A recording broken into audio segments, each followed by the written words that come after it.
संस्कार का मतलब हुआ जैसे अनगढ़ पत्थर को कोई कलाकार छेनी हथौड़ा से छेन बढ़िया सुंदर सा सुगढ़ मूर्ति बना देता है तो वो पूजनीय हो जाता है। ऐसे ही इंसान को संस्कारों के द्वारा अच्छा इंसान बनाया जाता है और उसमें देवत्व आता है। जैसे आप कभी पहाड़ी क्षेत्र में जाएंगे ना तो जगह जगह पर बोर्ड लगा रहता है, सावधान दुर्घटना हो सकती है, ठीक से चलना। इसी तरह से ऋषि मुनि रिसर्च करके बताए कि आदमी के जीवन में टर्न आता है तो जहाँ जहाँ टर्न है वहाँ एक संस्कार का बोर्ड लगा दिया। जैसे गर्भ में आया बच्चा तो उसका 9 महीना का एक जीवन होता है, वो जीवन एक मतलब रूप में होता है तो वहाँ एक बोर्ड लग गया पुंसवन संस्कार। उस संस्कार के माध्यम से बताया जाता है कि 9 दिन तक कैसा मतलब 9 महीना तक कैसा जीवन जीना है बच्चा जच्चा वहाँ का वातावरण का, क्योंकि गर्भ में ही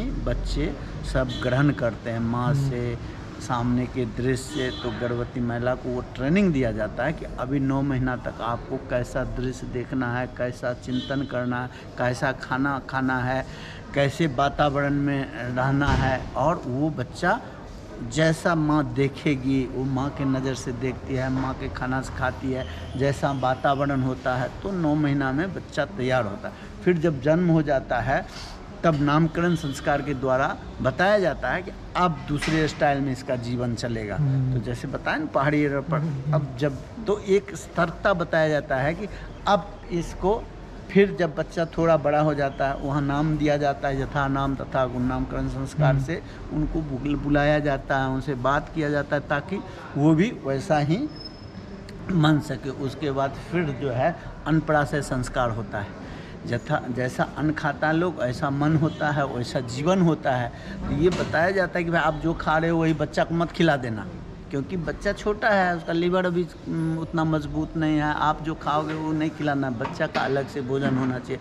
तो अन्नप्राशन संस्कार के माध्यम से उनको खान पान का विधि बताया जाता है। उसके बाद थोड़ा बड़ा होता है तो उसका विद्यारंभ संस्कार होता है कि विद्या उनको दिया जाएगा, ज्ञान दिया जाएगा। जैसे मालूम अभी हम लोग कहते हैं ना, अरे उस स्कूल में नाम लिखाओ, यहाँ पर लिखाओ, या ये क्या है विद्या संस्कार ही कि ऐसे वातावरण बच्चा को, तो ये विद्यारंभ से उनको बताया जाता है। फिर उसका यज्ञोपवीत होता है कि अब दूज बन जाओ, तुम अब बड़ा हो गया, अब जिम्मेदार आदमी बनो, अब बचपन तुम्हारा जा रहा है, 13 से 14 15 वर्ष में लोग को सतर्क किया जाता है। अब इसका जीवन का टर्निंग पॉइंट मेन है कि ये कैसे माहौल में कैसे रहेगा, तो उसको एक सूत्र से बांध दिया जाता है यज्ञोपवीत के माध्यम से, सद्विचार से। अब अच्छे विचार में तुम रहो क्योंकि तुम्हारे कंधे पे अब देश का जिम्मेदार युवा हो रहा है।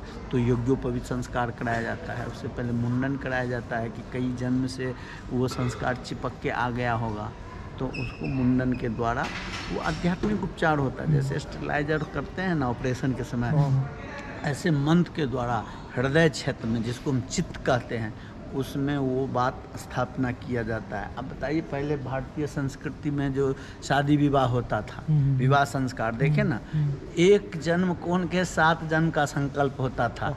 और पति पत्नी कैसे निभाती थी, मतलब पति को कैसे ग्रहण करती थी, कि कैसा ऑपरेशन होता था। सोच लीजिए चित्त में कि आदमी को संकल्प एक बार हो गया तो फिर वो जीवन भर रहता था। और अभी देखिए शादी हो रहा है 6 महीना साल भर नहीं हुआ, फिर मतलब कोई मतलब नहीं, क्योंकि वो वैसा संस्कार नहीं पड़ रहा ना। देखिए विद्या अलग चीज़ है, शिक्षा अलग चीज़ है, लेकिन संस्कार उसके सदुपयोग दुरुपयोग करने का जो ज्ञान हो जाता है उसका नाम विद्या है। समझ गया ना। तो अभी शिक्षित तो हो रहे हैं लेकिन विद्यावान नहीं हो रहे हैं। शिक्षा के साथ विद्या बहुत जरूरी है। तो यहाँ पर सारे संस्कार कराए जाते हैं।